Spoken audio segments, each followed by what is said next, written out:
In this video, I will show you how I created this vintage looking interior wall, similar to what I had seen in an old log cabin that had dark logs with light chinking. The boards that I used were 8-inch wide shiplap boards removed and repurposed from the haymow floor in my old barn. With some good help from a friend, each board was carefully removed, denailed, and sorted by length. This was a dirty and dusty job, and it required way more time than I had anticipated, but in the end, I think it was worth it.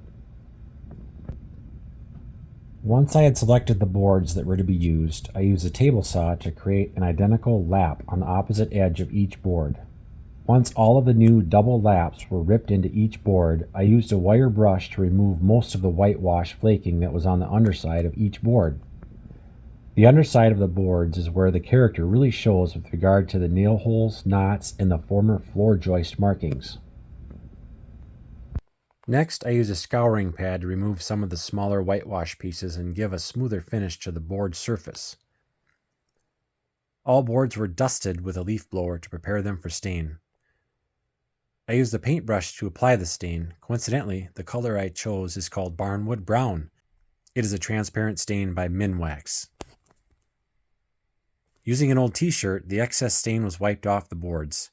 It was at this point when I could really see the definition and character show up in the boards.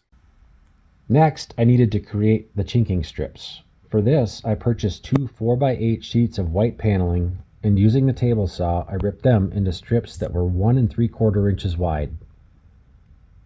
The wall was first covered with 1/4 inch mahogany sheets, similar to flooring underlayment. This was to provide a base so that the white chinking strips would have some support behind them. As I worked my way up, I would drop the chinking strips into the lap of the wood board already fastened to the wall, then drop the next board onto the chinking strip, and then the process was repeated until the ceiling was reached. I used 18 gauge 2-inch brad nails to fasten the boards in place. The DeWalt cordless brad nailer was the right tool for this job. Once the boards were installed, I stripped and trimmed out the windows and also made a trim piece along the ceiling. The end wall was first covered with 1/2 inch OSB, then I used some repurposed corrugated tin as a wall covering. I think it created a nice contrast with the vintage cabin looking board walls. Here's a closer look at how the board walls meet up with the corrugated metal walls. I decided the corners looked just fine this way and that a corner trim piece was not needed. Here's a closer look at the finished wall, where the character in the boards is very visible. Now I understand that not everyone will have access to vintage barn haymow floorboards, but I think you could pull off a very similar look by using regular 1x8 boards spaced 1 inch apart, placed right on top of any white painted wall. I put my white-tailed deer head mounts back in place. I'm an avid hunter, and this room showcases some of the better bucks I've taken, and it's a great way to reflect on those memorable hunts.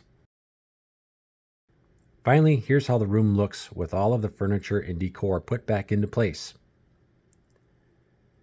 If you found some inspiration from my work, don't forget to click the like button. If you are new to my channel, I have lots of other how-to videos to check out, and I would sure appreciate your subscription to this channel. Thank you for watching this video, and good luck to you with all of your projects.